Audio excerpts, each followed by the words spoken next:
고린도전서 15장 1절부터 18절까지 말씀, 제가 가진 성경 신약성경 281페이지에 있습니다. 다 찾으셨으면 아멘. 한 절씩 읽도록 하겠습니다. 형제들아, 내가 너희에게 전한 복음을 너희에게 알게 하노니 이는 너희가 받은 것이요 또 그 가운데 선 것이라.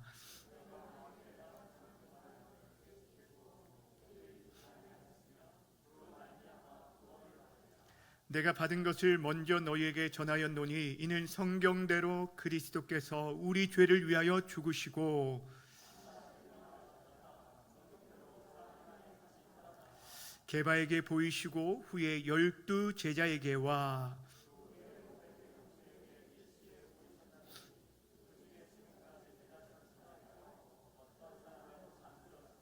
그 후에 야고보에게 보이셨으며 그 후에 모든 사도에게와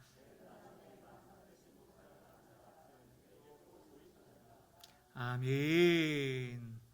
오늘 시간에는 복음 시리즈 이제 9번째 시간으로 부활하신 예수 그리스도에 대해 함께 나누도록 하겠습니다.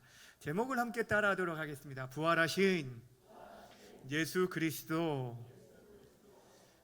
우리가 부활에 대한 부분은 사실 부활절 외에 다른 일들이 별로 없으실 텐데, 우리가 복음 시리즈를 다루면서 그동안 3주 정도 십자가와 관련된 말씀들을 함께 나누었습니다.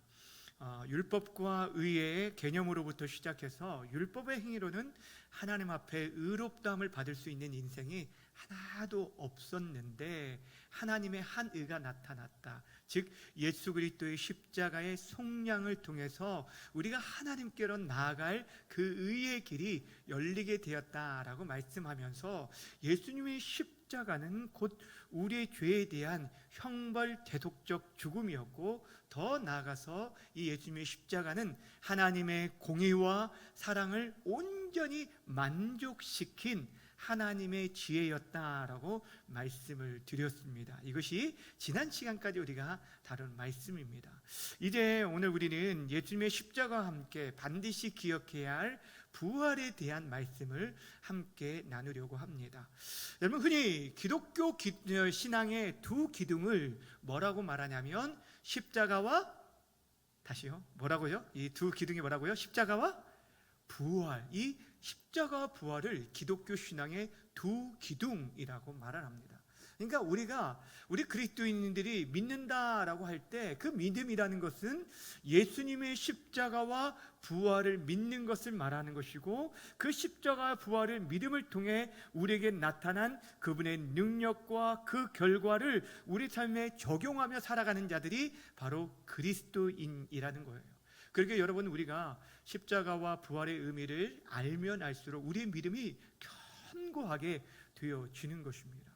근데 문제는 무엇이냐면, 십자가는 우리가 어려서부터 많이 들었기 때문에 어느 정도 알고 이해를 하는데 부활에 대해서는 잘 와닿지 않는다라는 것입니다.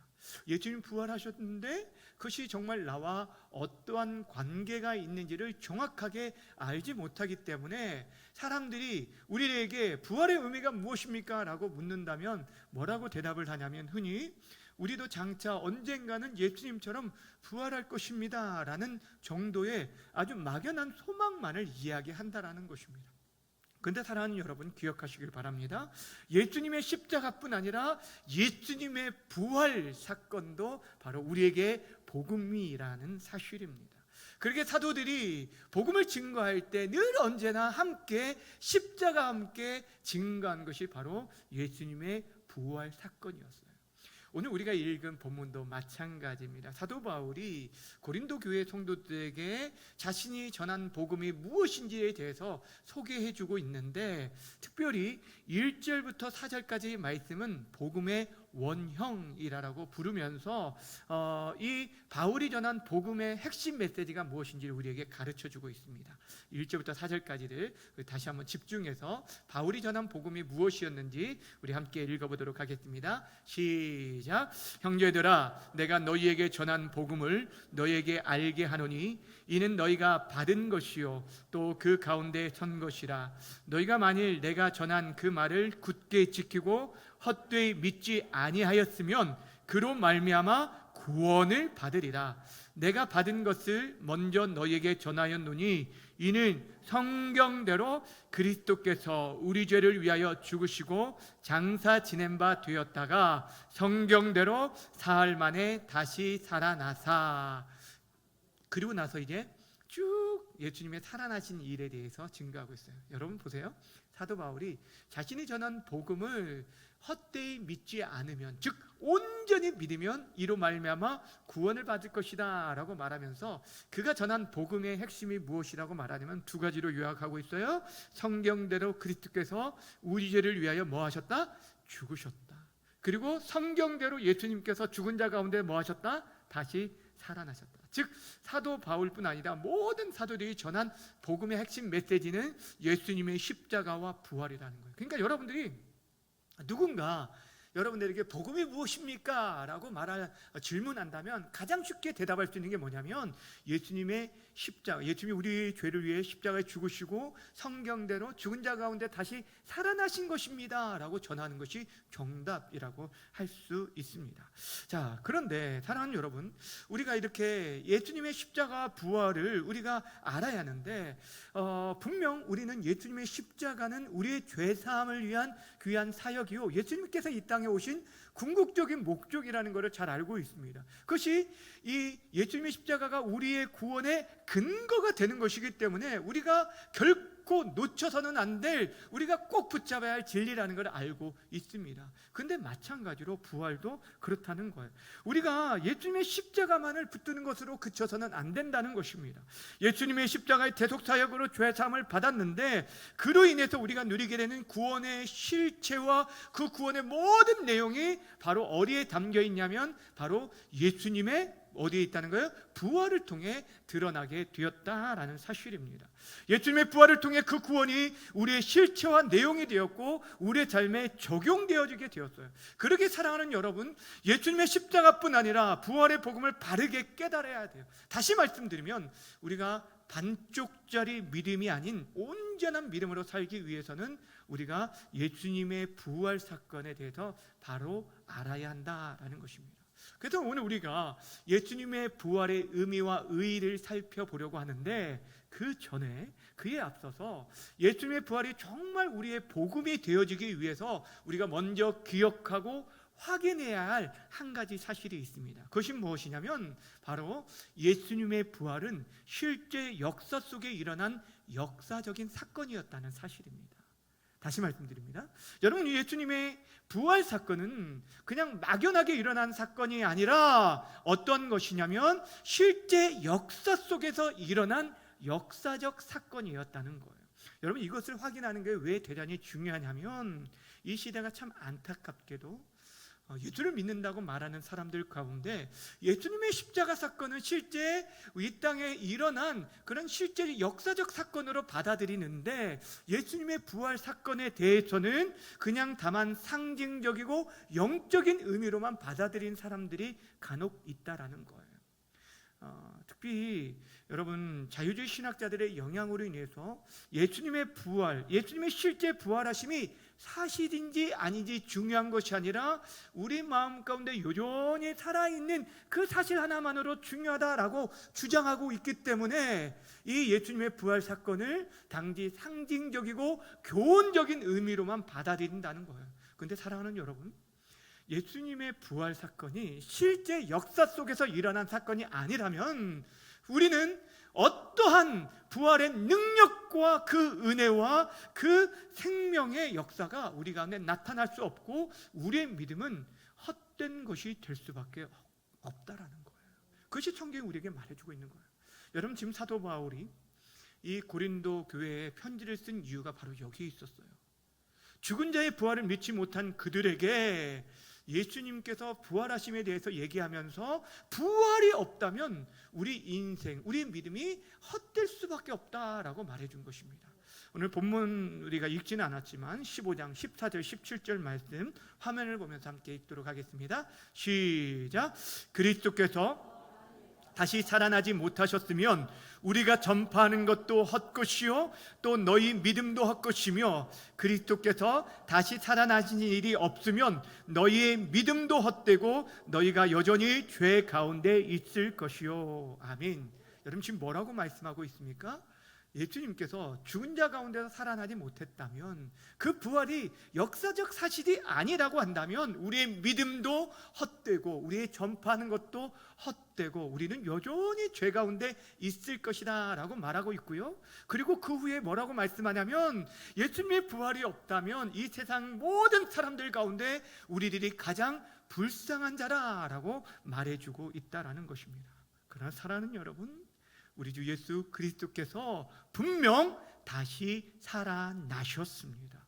예수님의 부활은 단순히 우리 마음속에서 일어난 사건이 아니라 수많은 증거와 증인이 있는 역사적 사건이었다는 거예요. 사랑하는 여러분, 성경이 우리에게 그것을 계속적으로 증거해 주고 있습니다.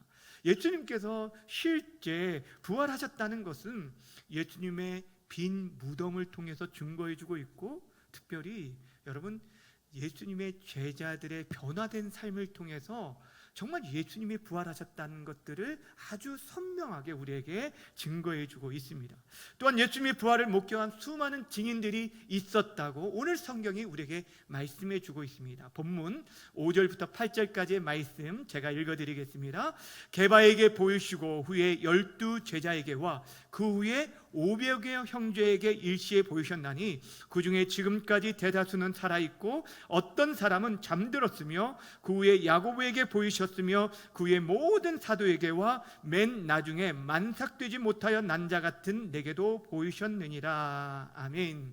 자, 여기서 말하는 게바는 베드로를 말하는데, 베드로를 비롯하여 12 사도들과 또한 사도 바울 자신에게까지 예수님께서 보이셨다는 거예요. 특별히 500여 형제에게 일시에 보이셨는데, 그들이 지금 이 고린도 서신을 쓰고 있는 그 시간에도 지금도 여전히 살아있는 자들이 많다라고 말하고 있어요.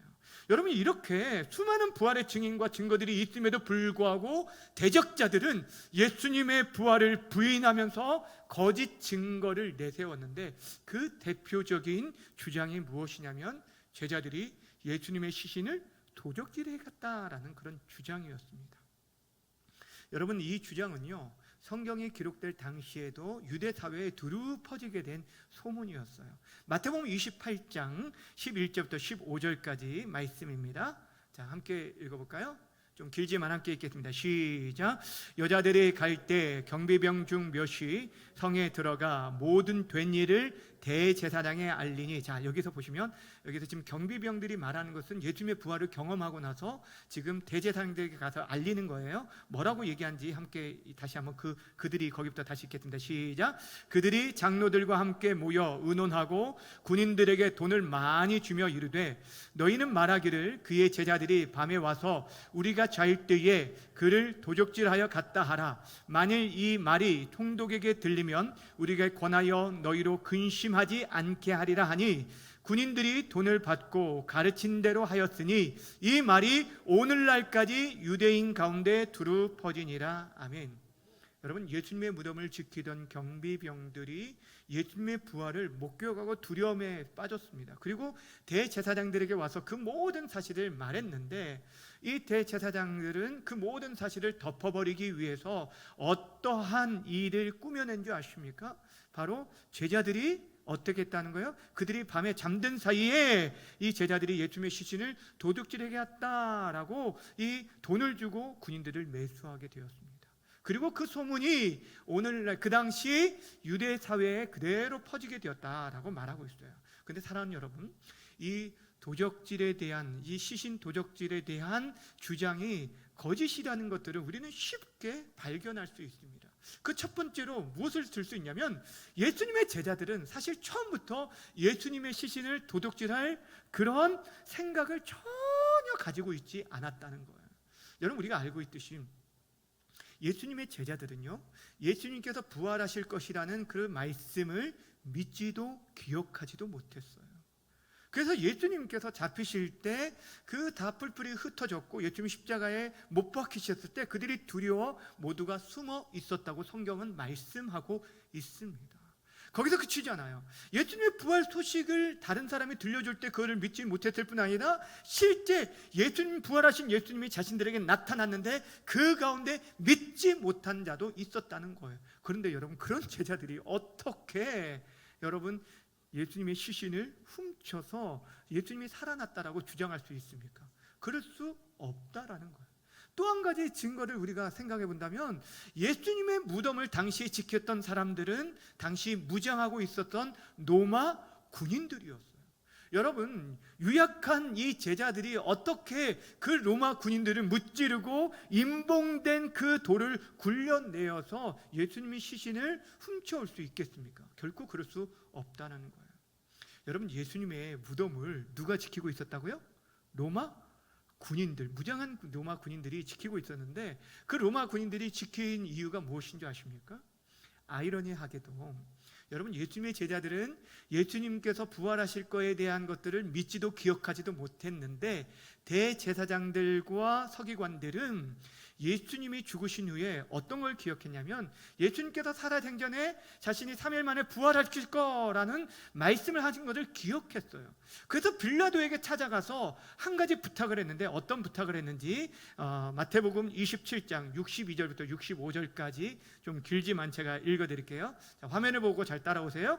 이 이튿날은 준비일 다음 날이라 대제사장들과 바리새인들이 함께 빌라도에게 모여 이르되 주여, 저 속이던 자 예수를 말하는 거예요. 살아있을 때 말하되 내가 사흘 후에 다시 살아나리라 한 것을 우리가 기억하노니 그러므로 명령하여 그 무덤을 사흘까지 뭐하라고요? 굳게 지키게 하소서. 그의 제자들이 와서 시체를 도둑질하여 가고 백성에게 말하되 그가 죽은 자 가운데서 살아났다 하면 후에 소금이 전보다 더 클까 하나이다 하니 빌라도가 이르되 너희에게 경비병이 있으니 가서 힘대로 굳게 지키라 하거늘 그들이 경비병과 함께 가서 돌을 임봉하고 무덤을 굳게 지키니라. 여러분, 무슨 말인지 아시겠어요? 지금 대제사장과 지금 바리새인들이 빌라도에게 가서 무엇을 부탁해야 되냐면 예수님이 말하는 것처럼 3일 만에 부활한다는 얘기가 있는데 3일 동안 굳게 지키십시오. 그래서 제자들이 그 시신을 도둑질하지 못하도록 해 주십시오라고 부탁해서 지금 이 경비병들을 세운 사람들이 이 대제사장들이었어요. 근데 예수님께서 실제 부활하시게 되어지니까 이들이 군인들을 매수해서 거짓말을 하게 한 것입니다. 근데 여러분, 진리는 결코 속일 수가 없습니다. 감출 수가 없습니다. 부활하신 예수님을 경험한 제자들은요, 그동안 숨어 있었던, 그래서 두려움에 떨고 있었던 이들이 부활하신 예수님을 만나고 성령이 그들에게 충만하게 임하자 이들이 담대하게 부활하신 예수님을 증거하는 삶을 살게 되었다라는 것입니다. 여러분, 그들이 순교하게까지 예수님의 부활을 증거할 수 있었던 것은 예수님의 부활을 실제 경험하지 않고서는 불가능한 일이라는 것입니다. 이처럼 예수님의 부활 사건은요, 여러분, 기독교에서 만들어낸 그런 이야기가 아닙니다. 역사 속에서 실제적으로 일어난 사건이었다는 사실이에요. 그러기에 이 부활이 우리에게 의미가 있는 것이고 이 부활의 진리를 우리가 굳게 붙잡을 수 있는 것입니다. 자, 그렇다면 예수님이 실제 부활하셨다면 예수님께서 어떻게 죽은 자 가운데서 다시 살아나실 수 있었을까요? 이렇게 질문을 하면 예수님이 어떻게 살아나실 수 있었을까라고 질문하면 많은 분들이 뭐라고 대답하냐면 예수님이 하나님의 아들이시기 때문에 뭐 당연한 것 아니냐라고 이렇게 얘기를 합니다. 이 대답이 틀린 대답은 아니지만 성경은 무엇을 얘기하냐면 예수님께서 스스로 부활하셨다라고 말하기보다는 늘 언제나 수동태로 사용합니다. 하나님께서 그를 일으키셨다, 하나님에 의해서 부활케 되었다라는 말씀을 하고 계신다는 거예요. 사도행전 2장 24절 말씀 함께 읽겠습니다. 시작. 하나님께서 그를 사망의 고통에서 풀어 살리셨으니 이는 그가 사망에 매일 수 없었습니다. 자, 여기서 누가 예수님을 일으키셨다고 말하고 있어요? 하나님께서. 여러분 32절도 똑같이 말하고 있어요. 사도행전 2장 32절도 함께 읽습니다. 시작. 이 예수를 하나님이 살리신지라 우리가 다 이 일의 증인이로다. 다시 말하면 예수님이 하나님의 아들이시기 때문에 스스로 부활하신 것이 아니라 하나님께서 그를 다시 살리셨다라고 말하는 것입니다. 여러분, 죽은 자가 다시 살아나는 일들은요, 새 생명의 역사예요. 이것은 사람에게 속한 영역이 아니라 하나님께만 속한 영역이라는 것을 말해주고 있고, 또한 하나님께서 예수님을 일으켜 세우셨다라는 것은 하나님께서 이를 통해서 우리에게 분명히 가르쳐 주시고자 하는 의미가 있다는 것을 분명하게 말씀해 주고 있다는 거예요. 그러기에 우리는 여러분 예수님의 부활에 대한 그 의미들, 예수님의 부활 속에 담겨진 의미를 발견하고 특별히 우리의 구원과 관련해서 그 의미를 깊이 생각해 보아야 한다는 거예요. 그렇다면 사랑하는 여러분, 예수님의 부활이 가지고 있는 그 의미가 무엇일까요? 몇 가지 생각해 볼 텐데, 우리가 지금 구역 공과에 오늘 이렇게 간단하게 교환을 기록해 놓았는데 여러분 참고하시면서 함께 보면 좋을 것 같아요. 그 중에 하나가 무엇이냐? 예수님의 부활 사건은 예수님께서 하나님의 아들 되심을 밝히 드러낸 사건이었다는 거예요. 다시 말씀드립니다. 예수님의 부활 사건은 예수님이 하나님의 아들 되심을 밝히 세상에 선포하고 드러낸 사건이었다라는 거예요. 앞에서 다룬 것처럼 예수님께서 하나님의 아들이시기 때문에 초자연적인 능력으로 스스로 살아난 것이 아니라 하나님께서 예수님을 살리셨다고 말씀하고 있어요. 이것을 통해 그분이 정말 하나님의 아들 되심을 우리에게 증거해주고 선포해주고 있다는 거예요. 로마서 1장 3절 4절 말씀 함께 읽도록 하겠습니다. 시작. 그의 아들에 관하여 말하면 육신으로는 다윗의 혈통에서 나셨고 성결의 영으로는 죽은 자들 가운데서 부활하사 능력으로 하나님의 아들로 선포되셨으니 곧 우리 주 예수 그리스도시니라. 아멘. 지금 사도 바울이 예수님에 대해서 지금 로마 성도들에게 소개하면서 뭐라고 말하고 있냐면 부활하사 능력으로 누구로 선포되었다고요? 하나님의 아들로 선포되었다라고 말해주고 있습니다. 사실 예수님께서는 이 땅에 오심부터 하나님의 아들로 오셨죠. 아니 원래부터 처음부터 하나님의 아들이셨습니다. 이 땅에 오시기도 전에 또한 이 땅에 오셨을 때 그분은 늘 언제나 하나님의 아들이셨습니다. 그런데 그분이 정말 하나님의 아들이심을 많은 온 세상에 밝히 드러내고 선포된 결정적인 순간이 언제였냐면 바로 예수님의 부활 사건을 통해 정말 저분이 하나님의 아들이시구나, 전능하신 하나님이시구나 라는 것들을 밝히 보여주었다는 거예요. 또한 여러분, 예수님께서 이렇게 부활하심은 예수님이 그동안의 가르치심과 그분의 모든 말씀이 옳았다는 것을 하나님께서 인정해 준 사건이었어요.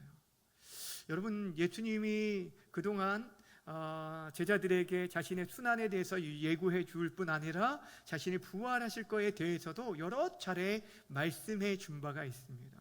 그런데 그 말씀대로 예수님이 부활하심으로 말미암아서 예수님께서 그동안 그들을 가르쳤던 그 모든 말씀이 진리인 것을 우리에게 보여주고 확인한 사건이 바로 예수님의 부활 사건이었어요.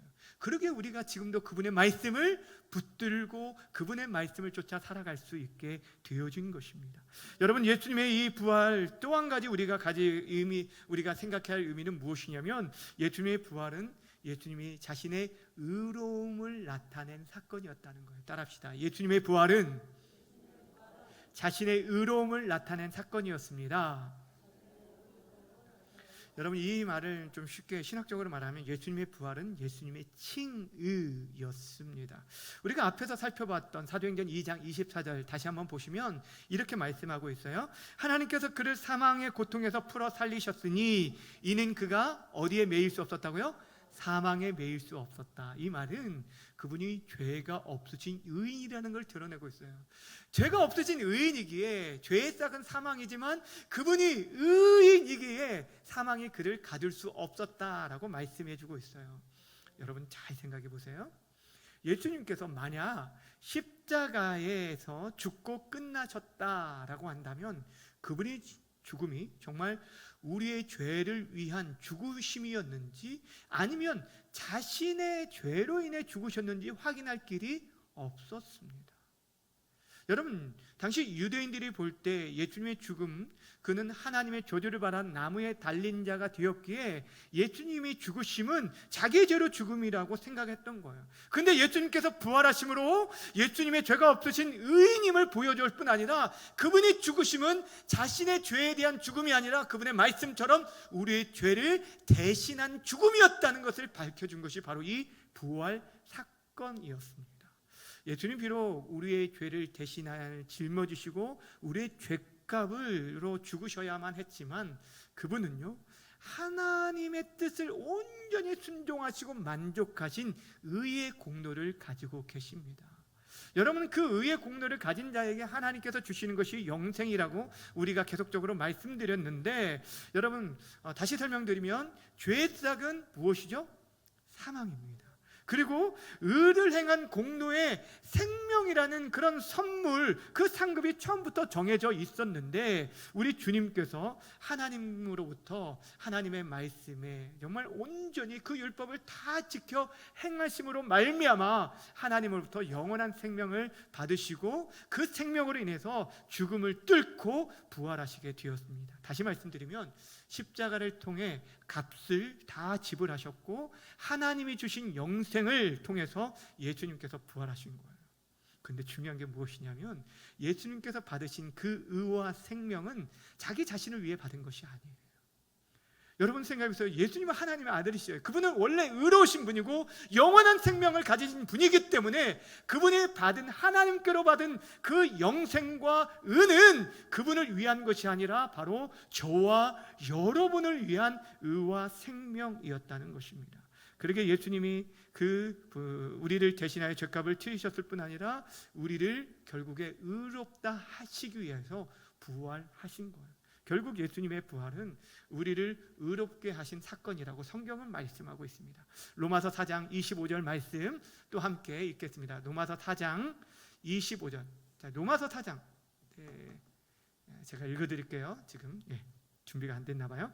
예수는 우리가 범죄한 것 때문에 내줌이 되고 또한 우리를 의롭다 하시기 위하여 살아나셨느니라. 여러분, 우리의 범죄함으로 내어줌이 되었다. 즉 십자가의 값을 치르셨다라고 말씀을 드린 거죠. 그리고 또 우리를 의롭다 하시기 위해서 뭐 하셨다고요? 살아나셨다라고 말하고 있어요. 우리를 의롭다 하시기 위해 살아나셨습니다.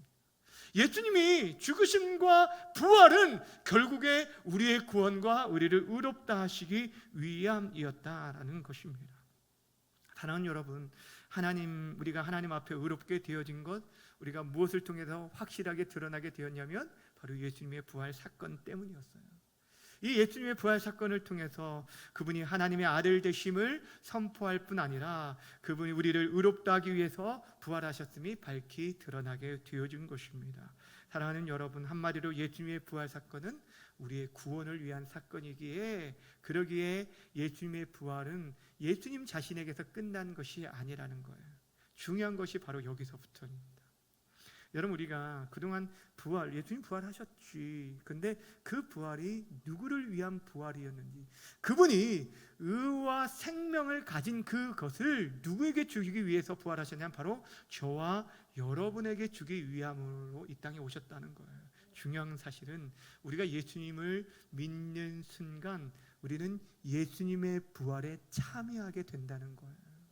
저와 여러분들이 예수님을 믿는 순간 예수님의 그 부활 생명에 저와 여러분이 참여하게 되어서 예수님의 부활이 누구의 부활이 돼요? 우리의 부활이 되고, 예수님의 생명이 누구의 생명? 우리의 생명이 되어진다라는 것입니다. 여러분, 특별히 그분의 의가 우리의 의가 되었다는 것, 여러분, 우리가 하나님 앞에 의롭다함을 받는다는 것이 얼마나 중요한지 우리가 계속 살펴보았어요. 하나님과의 꿰어진 관계, 그 바른 관계가 회복되어진 것이 우리 인생의 가장 중요한 일이고 그것이 구원이라고 말씀드렸는데, 여러분, 결국 우리의 영적 생명이 살아나게 하신 것, 바로 이 부활을 통해 주어졌다라는 거예요. 전에는 우리가 허물과 죄로 죽었던 자였죠. 세상 풍조를 따르고 공중 권세를 사로잡은 자에게 종노릇하면서 마음과 육체의 욕심을 따라서 허탄한 거에 굴복하며 살아간 본질상 진노의 자녀들이 저와 여러분들이었다는 거예요. 하나님을 알 수도 하나님을 볼 수도 없었던 영적 죽음의 상태에 빠진 자들이 바로 저와 여러분이었어요. 그러나 부활하신 예수님을 믿고 그분과 연합하는 순간 예수님의 생명으로 즉시 되살아나서 영적으로 죽었던 우리들이 영적으로 살아나게 되어진 것이에요. 이것이 바로 오늘 우리에게 말씀하고 있는 부활의 엄청난 사건입니다. 예수님을 믿을 때 우리는 영적으로 부활하게 된 것이에요. 성경은 그래서 이렇게 선포합니다. 우리 힘있게 고린도전후서 5장 17절 말씀 함께 읽겠습니다. 고린도후서 5장 17절 시작. 그런즉 누구든지 그리스도 예수 안에 있으면 새로운 피조물이라. 이전 것은 지나갔으니 보라 새 것이 되었도다. 할렐루야. 여러분, 우리가 그리스도 안에서 영적으로 새로운 피조물이 되었다고 말씀하고 있어요. 그러게 이 영적 생명을 통해서 우리가 하나님과 교제하며 하나님의 은혜를 받아 누릴 수 있는 거예요. 우리가 이렇게 예배당에 나와서 기도하고 예배하고 찬송할 수 있는 그 모든 것이 예수님의 부활을 통해 가능하게 되었다는 것입니다. 주안에 사랑하는 여러분, 이처럼 우리가 예수님을 믿을 때 우리는 예수님의 부활 생명에 참여하게 되었습니다. 이 부활 생명은 우리가 먼 미래에 이루어질 일이 아닙니다. 예수님을 믿는 즉시 우리 안에 이루어지고 우리의 것이 되어진 거예요. 그래서 우리가 예수 믿는 자들을 향해서 뭐라고 말하냐면 이미 영생을 얻은 자라고 말하는 거예요. 앞으로 얻을 것에 대해서 말하는 게 아니라 궁극적으로 분명 우리의 구원이 마지막 때에 완성되어질 것이지만, 여러분이 온전히 예수님의 십자가와 부활을 믿게 되어진다면 여러분이 이미 영생을 얻은 자라고 성경은 말하고 있습니다. 마지막으로 요한복음 5장 24절 함께 읽도록 하겠습니다. 시작. 내가 진실로 진실로 너에게 이르노니 내 말을 믿고 또 나 보내신 이를 믿는 자는 영생을 뭐하고요? 얻었고. 영생을 얻을 것이라고 말하지 않고 이미 얻었고, 여러분, 그리고 심판에 이르지 않고 사망에서 어디로요? 생명으로 옮겼느니라. 할렐루야. 아멘. 여기 보시면 믿는 자는 영생을 얻을 거라고 말하지 않습니다. 이미 얻었다. 여러분, 영생을 이미 얻었다. 그러기에 여러분, 이 부활이 진짜 우리에게 복음이 되어지는 거예요. 사랑하는 여러분, 결국 복음이라는 게 무엇일까요? 아니, 구원이라는 게 결국 무엇일까요? 여러 가지로 우리가 표현할 수 있지만 부활과 관련해서 말한다면 2000년 전 예수님의 부활이 우리의 부활이 되었다는 것이 바로 복음이고 구원입니다. 예수님의 부활이 오늘 우리에게 임하였기 때문에 우리가 새로운 피조물이 되었고 새 사람을 입게 되어진 거예요. 이제 우리 안에 예수님의 생명이 임했기 때문에 우리가 하나님과의 사귐을 가지고 그분의 자녀로 받아들이고 그분의 복과 안식과 은혜를 우리가 풍성하게 누릴 수 있게 되어진 거예요.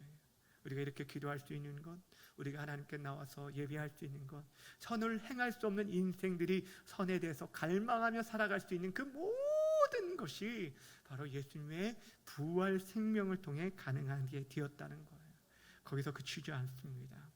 우리는 더 나아가 이 부활 생명이 심겨진 저와 여러분들은 마침내 어떻게 될까요? 우리의 육체 또한 부활하게 될 것을 성경은 말씀해 주고 있어요.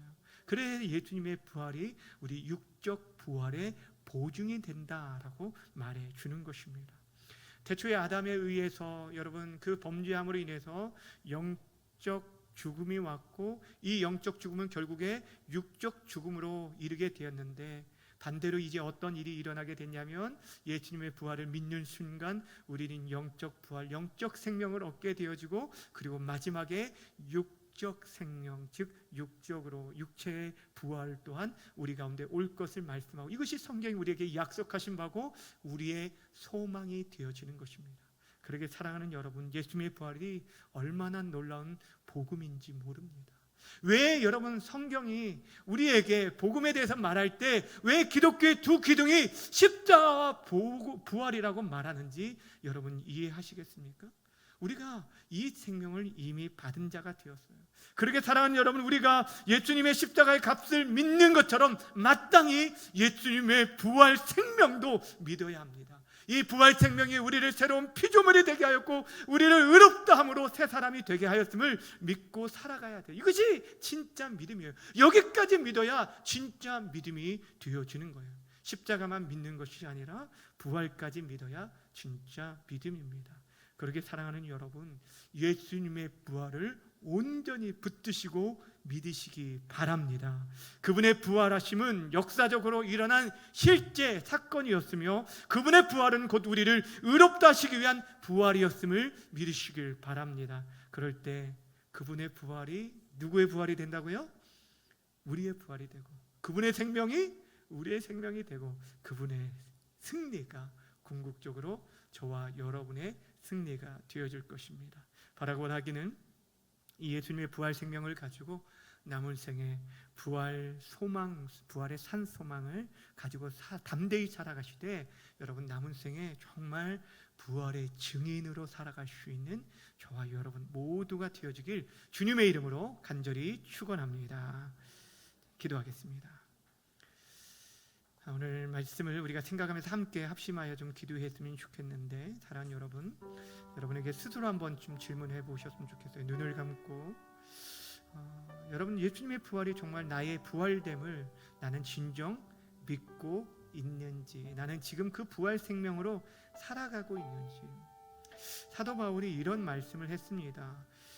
진정 부활 소망을 가지고 살아가는 자리 어떻게 살아가야 할지를 고린도전서 15장 58절에서 이렇게 말했습니다. 그러므로 내 사랑하는 형제들아, 견실하며 흔들리지 말고 항상 주의 일에 더욱 힘쓰는 자들이 되라. 이는 너희의 수고가 주 안에서 헛되지 않은 줄 알미라 라고 말하고 있어요. 이 세상에 흔들릴 일들이 너무너무 많다는 거예요. 우리의 믿음을 흔들고 무너뜨린 일들이 많기 때문에 우리가 굳건히 서야 하는데, 여러분 부활의 소망을 우리가 붙들고 부활의 사실들을 붙들고 살아갈 때 흔들리지 않는다는 거예요. 그리고 더욱더 주의 일에 힘쓰라고 말하는 것은 우리의 수고가 결코 헛되지 않고 우리의 믿음이 결코 헛되지 않다라고, 이 믿음이 결국 승리케 할 거라고 우리에게 말씀해 주고 있습니다. 이 시간 기도할 때 하나님, 우리 안에 이 부활의 역사성을 온전히 믿게 해 주십시오. 예수님을 믿을 때 부활 생명이 이미 우리 안에 있음을 믿고 우리가 담대히 살아가게 해 주십시오. 그래서 넘어지고 실패한 자리에서도 다시 일어나 부활 소망을 가지고 승리하며 살아갈 수 있게 해달라고 이 시간 말씀을 기억하면서